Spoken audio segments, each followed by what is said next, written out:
¿Cómo estás? Buen día. Hola, ¿qué tal Luis? Hola, ¿qué tal? ¿Cómo andan? Todo bien por acá. Gracias por atendernos. Bueno, No, gracias a ayer, ustedes. ¿por dónde querés arrancar, Ale? Porque ayer quedaron varias respuestas interesantes para discutir con Dayana, que nos dejó Ramiro Marra, Ujú. pero también están estas inconsistencias que quedaron en los últimos tiempos de los planes económicos de otros espacios políticos. A mí me gustaría arrancar para arrancar al hueso, digamos, que Ramiro Marra dejó eh, como entrever que Juntos por el Cambio los extorsiona con el tema de las bancas y la gobernabilidad. ¿Qué opinión te merece al respecto? No, me parece que no hay ninguna extorsión. Lo que pasa es que vos después necesitas un Congreso que funcione, ¿no? Y me parece que si hay leyes, yo voy a ser diputada, probablemente, ¿no?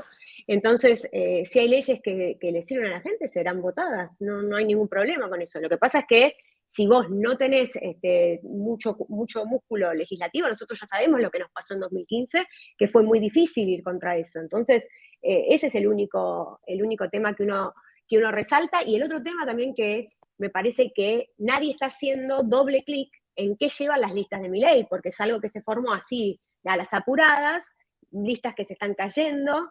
Entonces hay que ver qué lleva adentro Milei y qué le va a votar esa gente también. Casi que te diría que Pero, yo sé un montón de proyectos que voy a estar a favor, seguramente. Ahora, todo ese colectivo masista que lleva las listas, ¿estará a favor de las cosas que quiere pasar Milei? Esa es No, la de pregunta. hecho, entró Martín nosotros, también, Luis. ¿Querés que lo sumemos? y sumémoslo, sí. ¿Vos, Dayana, Dale. tenés algún inconveniente? ¿De sumar a quién, Con perdón? Ah, a Martín tetás. Tetaz. Sí, sí, sí, ¿cómo no? Hola Martín, ¿cómo estás? Hola, Se Hola, Martín. nos, buen día, ¿qué tal? ¿Cómo están? Bueno, está Dayana también, candidata de tu espacio. A Martín lo vemos con poca luz, pero sabes que en relación con lo que decía Dayana, nosotros en Tele fuimos uno de los primeros que llevamos a los denunciantes de esta cuestión y hasta el día de hoy le dura el enojo a, a Javier por hacerlo, ¿no? Él cree que operamos para Patricia Bullrich, lo cual es extraño que tengas que pedir permiso para entrevistar a un denunciante en televisión, pero lo cierto es que esto que ocurrió en distintos municipios del conurbano bonaerense se empieza a ver en todo el país, es cierto, y lo veníamos diciendo y se enojaban mucho los fanáticos de Javier Milei. ¿Creen que fue un plan o fue la desesperación de tener que armar listas? Mira, a mí hay algo muy curioso que me parece que pasa, por ejemplo, en Internet lo veo, ¿no? En Twitter, lo veo en Instagram, en todos lados. A ver, yo vengo hablando, por ejemplo, de temas que seguramente la libertad de avanza y eso deberían estar todos a favor de las cosas que yo vengo diciendo, de la apertura al mundo, o sea, de la integración al mundo, de lo que digo de los, un montón de tongos, de curros, por así decirlo, de un montón de cosas. Vos decís, a ver, me deberían amar los libertarios. Y dicen que soy la persona, ¿cómo fue que me dicen? Bueno, insultos, insultos, insultos. Y vos decís, qué raro que no estén haciendo esto mismo con la gente del gobierno del kirchnerismo, que parecen ser como su enemigo más acérrimo. O sea, y no con alguien que probablemente comparte un montón de cosas, de ideas, de transformación y demás, con ellos. Entonces, esa lógica me hace pensar que no es casual. Martín, si querés acotar algo con esto y después te pregunto cuánto sumó Melconiana, la incorporación de Melconiana al espacio, con todo el equipo que está En, atrás, psico- que vos también estás, obviamente. en psicología, eso que acaba de contar Diana se llama el narcisismo de las pequeñas diferencias. Es un resultado interesante porque pasa efectivamente así. Es decir, es más reactivo el espacio de Milei a la gente que piensa parecido a él, pero con algunas diferencias, que a la gente que está en la vereda completamente de enfrente. Si vos revisás el Twitter de Javier, tiene 3 tweets en contra de Juntos por el Cambio, por cada uno en contra del kirchnerismo. Literal, eso lo hice el cálculo, lo estudié. Tiene el triple de tweets en contra de Juntos por el Cambio que en contra del kirchnerismo. Y eso obviamente está bien, disputa como una base va a disputar el electorado opositor. En cierto sentido es entendible, pero lo que es cierto que es muy preocupante es que todo el espacio sea tan agresivo. Uno dice, si son tan agresivos sin poder, ¿qué va a pasar cuando tengan más poder, ¿no? O sea, el día que mañana que tengan un poco más de poder sean, si tienen este nivel de agresividad sin poder. Así que eso, bueno, qué sé yo, también me preocupa un poco. ¿Cuánto sumó Melconian a la incorporación de Melconian?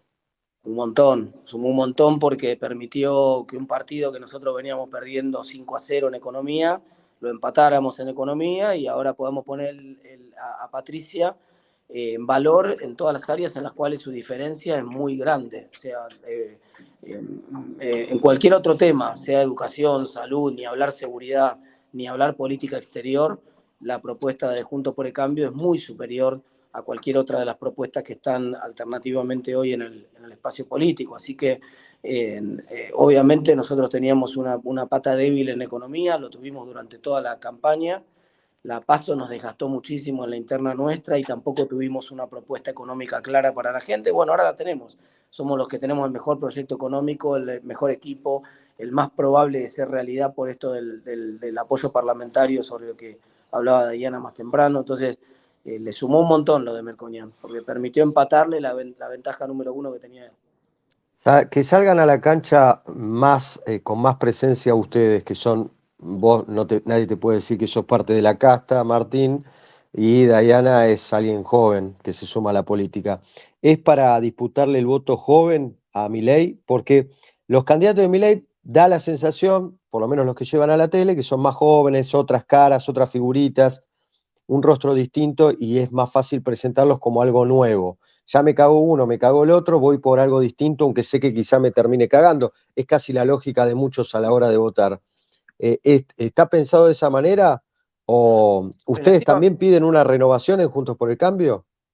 Relativamente, porque en realidad cuando vos mirás la cara de Milei, está Roque Fernández, está Carlos Rodríguez, digamos, están todos los de los 90 reloaded, ¿no? Entonces eso no tiene nada de nuevo, más bien parecen, y las ideas que tiene Javier son ideas de mediados del siglo pasado, que tampoco son nuevas.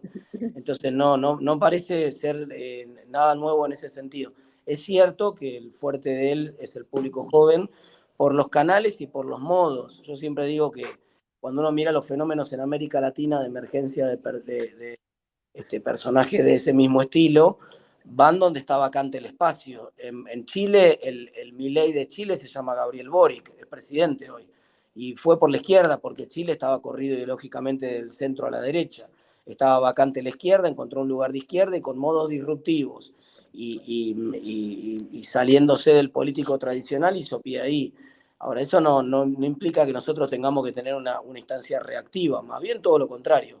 Siempre el PRO fue una construcción de, si me permiten acá, Diana, con el respeto que yo no debería hablar del PRO, pero voy a hacer un comentario a raíz de la pregunta que me hace Luis. Siempre el PRO fue un espacio joven, que nació de cero. Mauricio fundó un espacio político completamente de cero, y todo con gente joven y nueva, que la mayoría de la gente nunca había estado en la política. Así que esa es una marca registrada de Juntos por el Cambio. Tal vez lo que nosotros estamos sumando desde Evolución Radical es la misma impronta, pero ahora dentro del radicalismo. El radicalismo venía siendo un partido que se había quedado en el tiempo, que era un partido de gente más que vos decías, bueno, pero ahí sí hay gente que hace 20 años está en la política. Bueno, ahora todas las figuras nuevas que están surgiendo, los Rodrigo de Loredo, los Maxi Puyaro, los Facundo Manes, en cierto sentido, que no es de Evolución, pero es también del nuevo radicalismo. Bueno, gente más joven que viene que sin experiencia o sin tanta experiencia en la política y que también viene a romper, pero no sale como reacciona a lo que está pasando en otros partidos, es incluso de antes.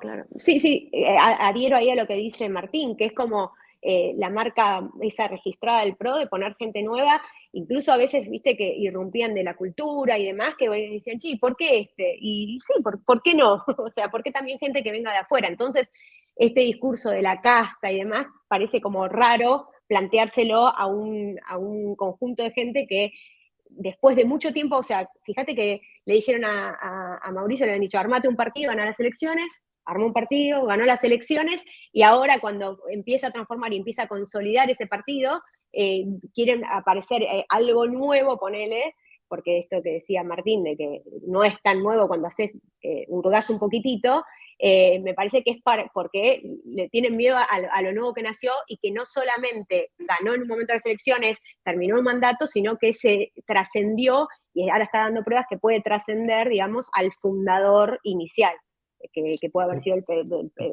Macri y la unión de Juntos por el Cambio, que ya está madurando. Si me Dos permites, comentarios que... Luis, Sí. perdóname que me parece un punto importante acá. El concepto de casta es en realidad una etiqueta, un estigma que busca tirar la pelota afuera, como era antes cuando te acusaban de ser de derecha antes. Ahora no, pero hace un tiempo, cuando querían descalificar, sobre todo desde el kirchnerismo, a otro espacio político, lo que decían es la derecha, es la derecha, es la derecha. Ahora el argumento es la casta. La casta es un argumento también vacío, porque cuando vos lo querés definir, decís, pero entonces Bussi sería casta o no sería casta. Y sí, hace 20 años vive de la política, más vale que es recontra recasta, pero no, es una casta buena. Entonces ya redefino lo que quiere decir casta. Casta ya no es lo que dice la RAE. Casta es una definición especial ad hoc que armo para poder ponerle una etiqueta a todo lo que no me gusta. Entonces, por eso, no, es simplemente un concepto que pretende ser disvalioso, pero que no está vacío de significado. Dos cosas que se suelen decir entre el ambiente periodístico, no sé, corríjanme, que es, ¿por qué no tenían el celular de Melconian para sumarlo antes? ¿Por qué a último momento? Y la interna que existió en Juntos por el Cambio, ¿cuánto les restó? Rápido yo y después Dayana, si te parece, Dayana. La interna nos restó muchísimo, nos consumió, además nos quitó identidad, porque nosotros somos Juntos por el Cambio y no estábamos juntos ni reflejábamos el cambio. Así que a nosotros la interna nos desposicionó mucho y nos costó carísimo, primer punto. Segundo, Juntos por el Cambio tiene un equipo de economistas que viene trabajando desde el 2021 coordinado con todas las fundaciones, y Melconian no es parte de Juntos por el Cambio, así que no tenía sentido convocarlo antes porque no es parte de Juntos por el Cambio. Lo que hace Patricia es sumar una propuesta que venía siendo elaborada en paralelo y a disposición de todos los espacios políticos, que era la propuesta de la Fundación Mediterránea y del equipo que venía trabajando con Melconian. Y lo que ocurre la semana pasada en Córdoba es que esencialmente empalmó esos dos equipos, Patricia, y ese fue el planteo. Tengo una persona que me gusta como ministro de Economía, que va a sumar a todo el grupo de trabajo que ya viene trabajando Juntos por el Cambio.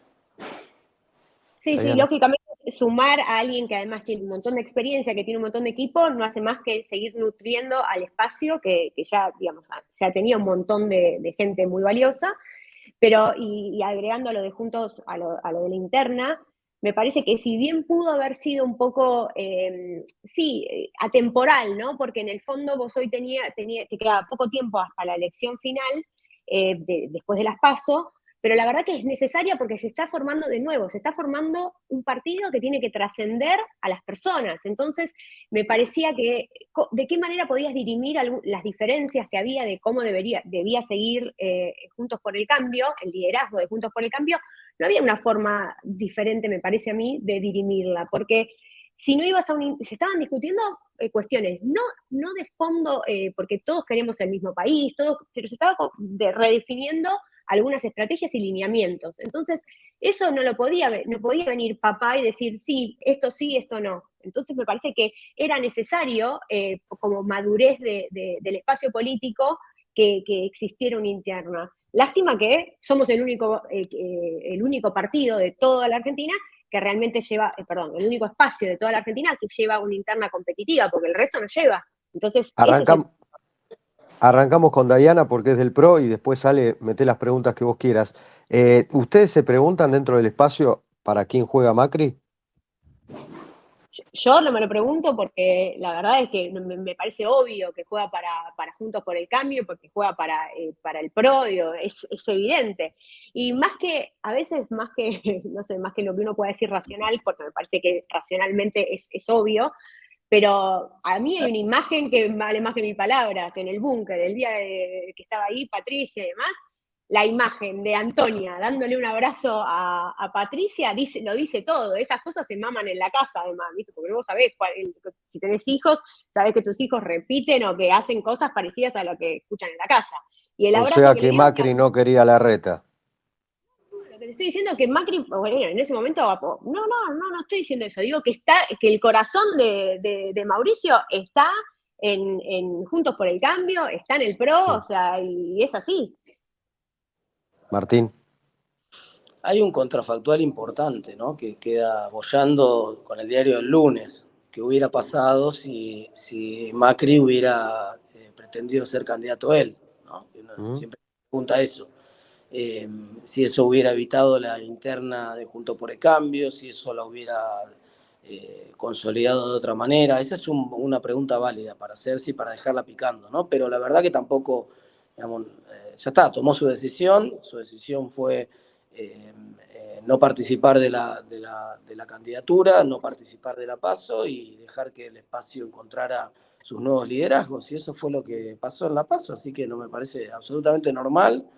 Y no, cualquier pretensión, yo entiendo que de otros espacios políticos la pretensión de ruptura de Juntos por el Cambio está instalada, pero esa pretensión de ruptura finalmente funciona al kirchnerismo. Fíjate que si hay alguna expectativa de que Massa termine entrando en el balotaje, esa expectativa está anclada en estos que meten estas fichas, ¿no? Que dicen, bueno, ojalá, y si Macri en realidad se muestra más cercano a Milei, entonces Milei queda más cerca de la primera vuelta, pero el resultado es que el kirchnerismo entra en el balotaje. Entonces, eso es lo que a uno le gustaría seguramente. Visto desde afuera, a algunos sectores les encantaría que Macri rompiera Juntos por el Cambio, porque entonces el kirchnerismo tendría otra vez chances en Argentina. Pero lamentablemente para ellos no va a ocurrir. Ale, querido. Sí, ¿cómo hacemos para integrar nuevamente a la Argentina al mundo, teniendo en cuenta el desastre que fue este gobierno en materia exterior, teniendo en cuenta el crecimiento en esa materia de los países limítrofes vecinos y con el broche de oro de que nos ingresaron a los BRICS, con lo que eso significa para Occidente? Creo que ustedes dos son más que calificados para respondernos esto. Dayana es la más calificada. Bueno, a mí ahí me parece que la agenda es la misma que se venía haciendo, que intentamos hacer, bueno, y que hicimos en 2015, que fue la de, bueno, Argentina tiene que salir al mundo porque tenemos un montón de cosas para darle al mundo y de recibir del mundo también, ¿no? Porque el conocimiento, las inversiones, o sea, hay un montón de cosas que el mundo nos puede ayudar. ¿Y cómo lo pensamos eso? Bueno, hay tres cosas, me parece, que son fundamentales. Primero, normalizar el comercio exterior. O sea, no puede ser lo que vos tenés hoy que, extrañamente, por ejemplo, algo que me llama la atención, volviendo a esta cosa rara que les pasa al mileísmo, es qué raro que nadie hable de lo que está pasando en el comercio exterior hoy de los de Milei. O sea, ¿deberían ser su principal enemigo? ¿Deberían ser la gente que está pidiendo ciras de manera poco, digamos, Bueno, la tienen a Diana Mondino, pero está hablando de economía. bueno, pero está realmente preocupada, están haciendo denuncias, están haciendo, o sea, ¿está pasando algo ahí? Porque Dijo que hoy no se va a nosotros, comerciar con China, Milei, o con los bueno, comunistas. por eso digo, cosas exóticas que no tienen ningún, no, después se retractó, pero a ver, lo primero que tenés que hacer es normalizar el comercio exterior, que hoy es desastroso. Entonces eso es básico, porque vos no podés tener ninguna relación más formal en términos de acuerdos comerciales y demás, si no tenés un sistema de comercio exterior que funcione como en el resto de los países del mundo, o sea, porque no vas a tener una sola inversión que venga cuando no sabe si va a poder exportar e importar con normalidad. Fíjate que hoy el mundo produce en cadenas globales de valor, no es que vos producís íntegramente todo en tu país o en una pequeña fábrica que tenés instalada en un determinado lugar. Todo es dinámico y todo tiene que fluir para que alguien decida, por ejemplo, hacer una inversión en Argentina. Entonces, normalizar el comercio exterior y después hacer todos los acuerdos comerciales que puedas. Y ahí hay un detalle que es que, apertura comercial indiscriminada, ellos quieren abrir la economía de un día para el otro. Por definición, eso no es posible. ¿Por qué? Porque sos parte del Mercosur y nosotros vamos a seguir siendo parte del Mercosur. Y como Mercosur, vos ya tenés un sistema de reglas que hace que vos no puedas abrir la economía de un día para el otro, porque los aranceles se fijan conjuntamente y los acuerdos comerciales se hacen con otros países, también demandan un tiempo. Entonces, eso de apertura indiscriminada no existe, me parece que es un primer mito para sacar, y tenemos que continuar en la senda de que el Mercosur funcione, porque hoy tenés un Mercosur que no funciona bien, no es dinámico, no es ágil, no tiene Y todo está lo que dividido. debería tener, y está dividido. Entonces tenés que seguir trabajando en eso, que es lo que veníamos haciendo en el gobierno anterior, que era facilitar todo el funcionamiento del Mercosur en general, repensar el arancel externo común, que es un arancel que no le sirve tanto a la Argentina, porque sí, y al Mercosur en sí, bueno, y a Uruguay ni hablar, que se quiere ir y está pidiendo pista todo el tiempo. Pero digo, es un arancel que te encierra, es altísimo, pero además es altísimo en los insumos, o sea, que es algo exótico que no se ve en otros lugares, o sea, en otros tratados comerciales o en otros países que protejan los insumos. Porque vos, ¿qué querés? Vos querés que vengan y se produzca acá y que tu producto sea competitivo y lo puedas vender afuera. Nosotros protegemos mucho insumos también. Entonces hay que reformar el Mercosur, que fluya, y hay que salir a hacer acuerdos comerciales. A ver, ¿cuál era el punto que pusimos nosotros?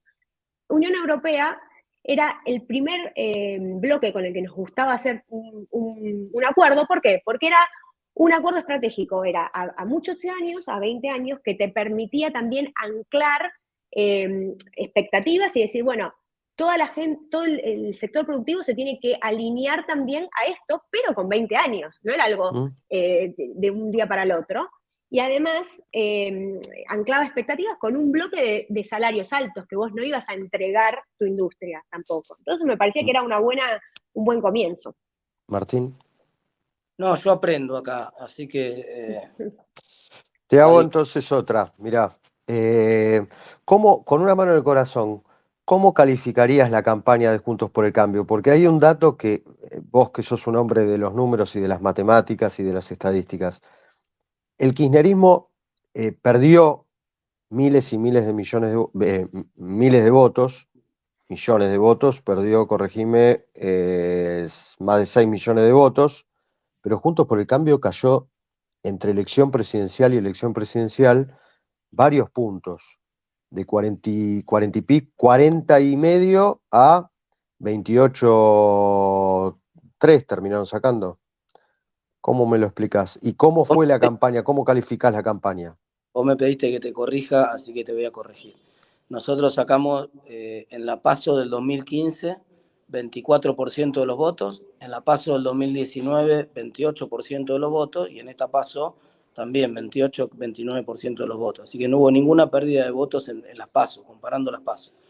Después está la discusión de si lo que nosotros estamos haciendo ahora nos va a alcanzar para tener la remontada que nosotros observamos entre la PASO y la General en 2015 y en 2019. Y déjame decirte ahí sí quiero ser bien honesto contigo, que yo le pongo un 6 hoy a la campaña de Juntos por el Cambio, pero va de menor a mayor. Nos costó mucho entrar en calor, nos costó mucho encontrar un discurso económico que finalmente lo encontramos y estamos bien armados en esa. Logramos, como te decía más temprano, empatar, me parece, o superar a Milei.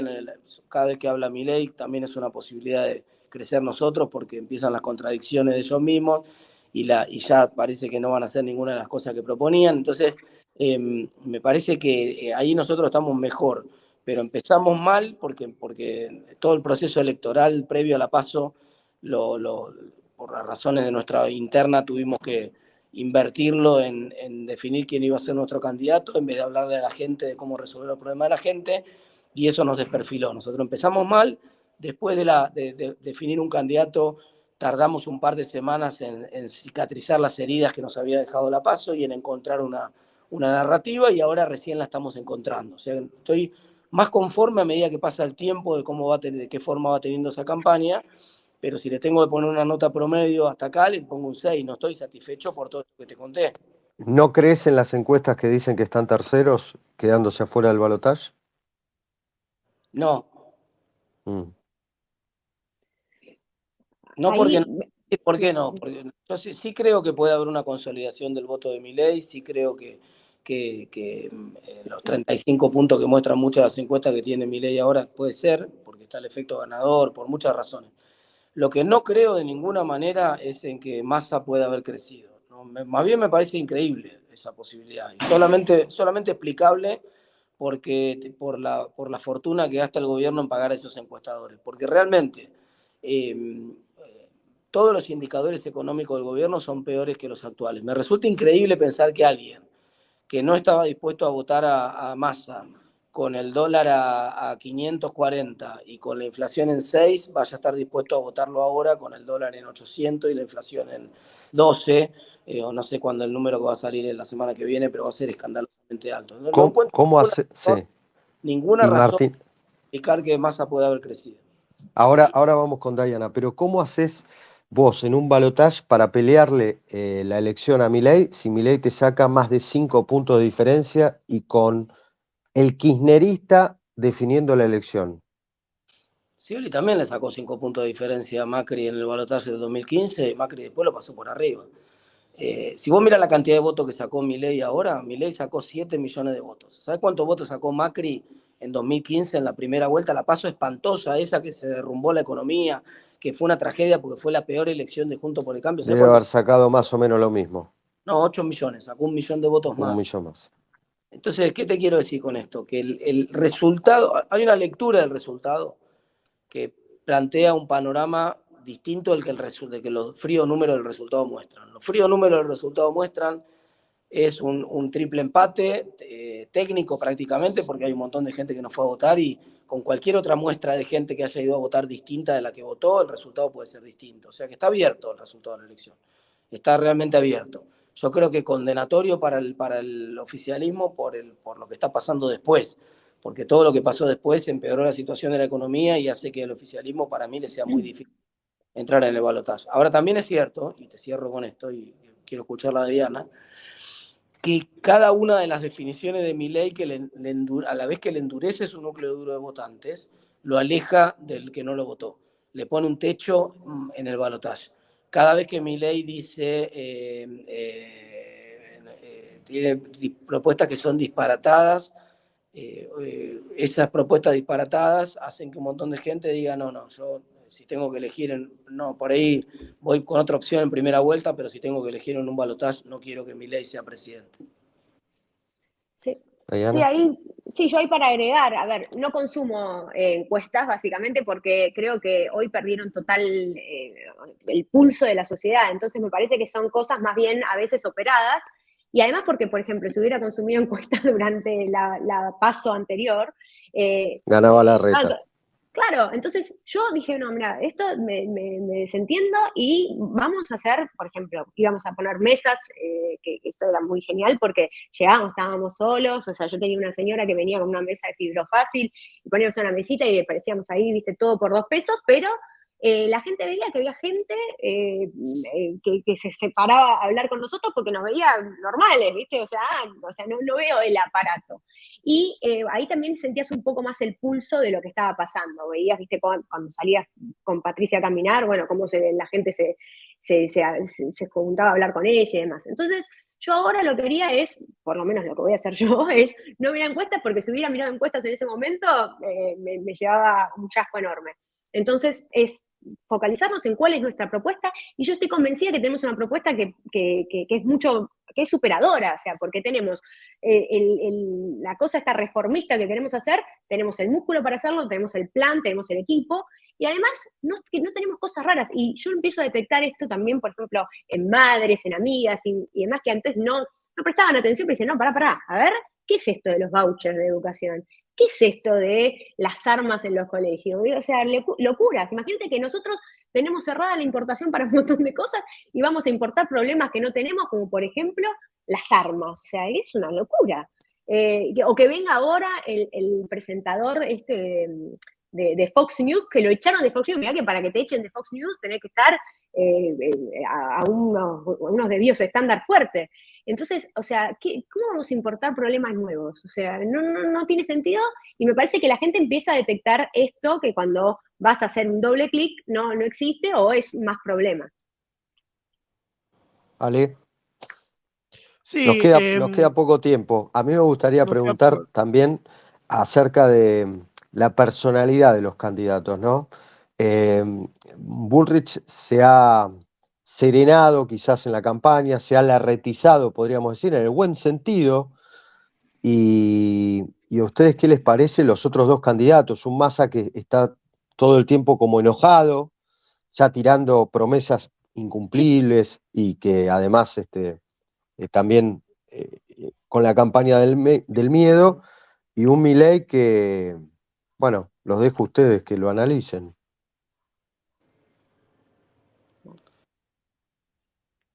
Se fue. Mira, me parece que... tiene luz ahora, Martín. Estaba mejor esa luz, Martín. A ver, yo creo que Patricia es Patricia. Yo creo que a Patricia no la puedes ni la retizar ni no la retizar porque Patricia es ella, ¿viste? O sea que me parece muy difícil meterle a Patricia cosas y que no, esa es ella. Y es la persona que te encontrás y es así. No sé si ustedes la han tratado. Es una persona normal y que no se deja coachear, diríamos ahora. Así que yo creo que Patricia es Patricia y la veo mejor que nunca, la verdad. Pero bueno, por Martín. ahí puede estar sesgada. Oh, se nos fue Martín. Estaba ahí con algún problemita. A mí me gustaría saber, porque ahora está como la moda de preguntarse y de hablar de cuál es el cambio verdadero. Imagino que ustedes piensan que ustedes son el cambio verdadero. ¿Por qué son el cambio ustedes y no Milei? Mira, si vos te querés cambiar la ropa ahora y vas a un local de ropa que está en el shopping y decís, mira, quiero comprarme un saco gris. Y te dicen, sí, pero no hay. ¿Entendés? Milei es el saco que no hay. Es como vos vas a un local y decís, no hay. Entonces vos para poder cambiar tiene que ser posible el cambio. Nosotros pasamos mucho tiempo construyendo una mayoría parlamentaria y territorial fundamental para hacer los cambios. Lo aprendimos de la elección del 2015 al 2019. Aprendimos de esa experiencia de gestión que no es solamente la voluntad del cambio, que además ese cambio se tiene que construir políticamente y para eso necesitas construir una fuerza política con expansión territorial y parlamentaria, para no tener que negociar después con sectores del peronismo cuando llegas a la Cámara o con sectores de los gobernadores cuando llegas a la Cámara.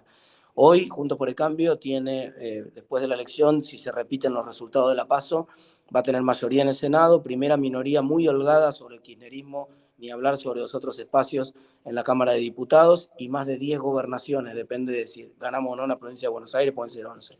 Entonces, eso nos va a dejar en una posición de fortaleza muy grande que ningún otro espacio político de la Argentina puede ofrecer hoy, ni pudo ofrecer en los últimos 40 años. Sí. Y a eso agregarle la experiencia de gestión, que para mí no es menor. O sea, yo entré a trabajar en la Secretaría de Comercio en diciembre de 2015 y entrar a esas oficinas, que además estaban totalmente cooptadas por el kirchnerismo, era casi una unidad básica. ¿Te encontraste O sea, con algún globo de Clarín Miente? No, globo no, stickers que había que despegar. Estuvimos un día, viste, sacándolo, además para no dañar la bocería. O sea, es un edificio público cooptado por la militancia. Una cosa escandalosa. ¿Cómo vas a destruir patrimonio pegando stick? Bueno, eso, además totalmente dejado, pero... Y te encontraste sin computador, o sea, y con todas esas personas que trabajan en el piso 2 de la oficina de comercio, están como la parte más cercana a los secretarios, ¿no? Al secretario, que es más político. Vos decís, ¿se fueron todos? No, no se fueron todos. Estaban todos en otras reparticiones del Estado, que los tenías que, estaban como escondiditos ahí para no irse. Entonces tuvimos 4 años con un Estado que estaba totalmente cooptado. Eso sí que implica 2 cosas. No solamente que no querían que vos hicieras las cosas que querías hacer porque no te respondían, algunos sí, bueno, eso no hay que decir generalizar totalmente, pero digo, tenías mucha resistencia, pero además que tampoco estaba profesionalizado el Estado para hacer las cosas que vos querías hacer. Y el CAT, o sea, lo que vos tenés que hacer para aprender, ese aprendizaje lleva un tiempo, y nosotros además tenemos esa experiencia que no me parece para nada menor y despreciable, o sea, que es fundamental. ¿A quién va a poner, por ejemplo, tenés que cubrir un montón de puestos en el Estado? Entonces, ¿a quién vas a poner, por ejemplo, en defensa de la competencia? ¿A quién vas a poner en la secretaría de no sé qué, en la dirección de esto, en la dirección del otro? A manejar, por ejemplo, el comercio exterior, que es algo súper, súper delicado, ¿no? Porque hoy lo estamos viendo. Que hoy no pase nada es solamente porque gobierna este gobierno, pero debería ser un escándalo y todo el día tendríamos que estar viendo, che, ¿cómo nos autorizan estas cosas? ¿Por qué nos autorizan? ¿Qué es lo que hay que hacer para que te autoricen o no te autoricen? Deberían estar todo el foco ahí, pero no pasa nada.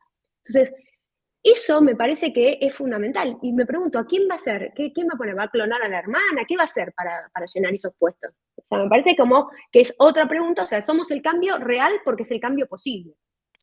Bueno, con toda la profesionalidad y el tiempo que nos dieron, Diana en el final dejó un título. Va a clonar a la hermana, fuerte, Todo picante. la dejó ahí picando. Martín, les agradezco, Diana, lo mismo. No sé si les quedó algo. Te íbamos a tirar la chicana del Rocky Capitanich, porque No la pude grabaste buscar. en algún momento un spot, pero de verdad, vos corriendo de verdad, Martín Tetaz.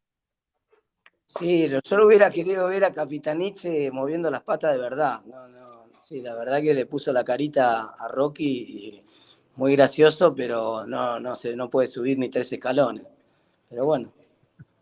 Ahí en Twitter subí una foto de Capitanich boxeando. El tipo boxea en sus ratos libres Ah, mira. y sí, pero le boxeó a la verdad. Si ves lo que agregó a su spot siendo Rocky Capitanich, porque te asfaltó casi América Latina, según las estadísticas que Sí, maneja no, Coqui.